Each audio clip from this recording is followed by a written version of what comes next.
இப்போது போகை யாவர்கள் நீங்கள் தான் வந்தீர்கள். நான் முன்பு கூறியது போல் எது உங்களுக்கு சட்டம் நீக்குவதாக இருந்தால் நீங்கள் வெளியிலே சென்று சங்கம்பி நான் அப்படியே சென்று வருகிறேன். நல்லது. தாத்தா தண்ணி எடுக்க சென்று விட்டார்.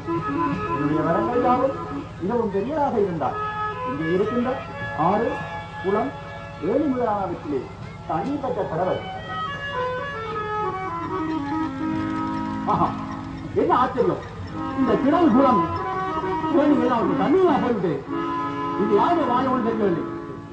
அந்த சின்ன மாயத்தான் இருக்கும். நான் அவருடன் செல்ல வேண்டும்.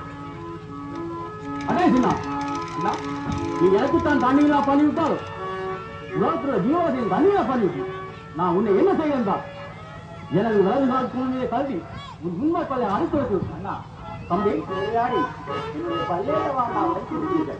பெரியவராகிய நாங்கள் செய்த தவறுகளை பெரியவராகிய நீங்கள் மன்னிக்க வேண்டும் அண்ணா. சரியன்று நான் அப்படி என்னை மன்னிப்பு விடுகிறேன்.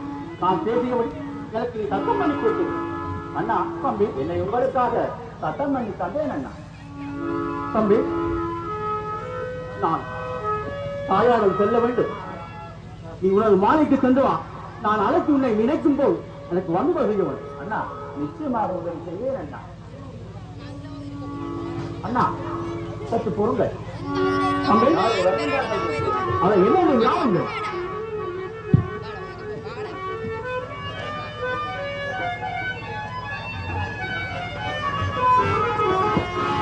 அண்ணா. தம்பி ஒரு ஓலை வந்திருக்கின்றது.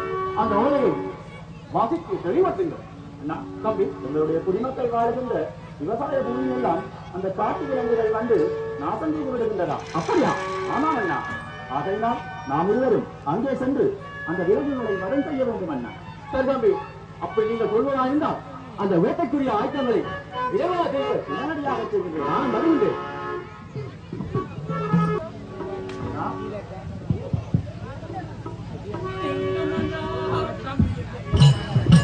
ஆட்ட ஆட்ட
மாளிகை செல்வோம் அண்ணா.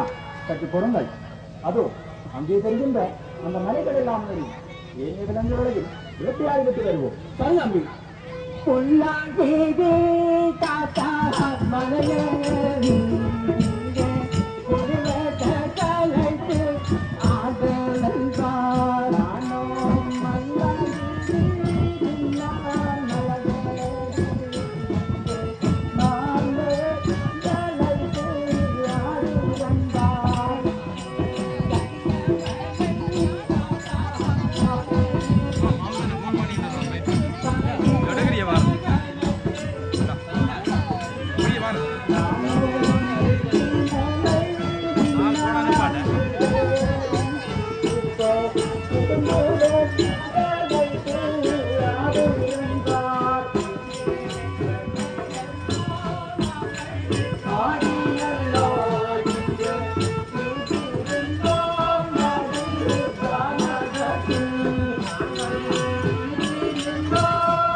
தம்பேனே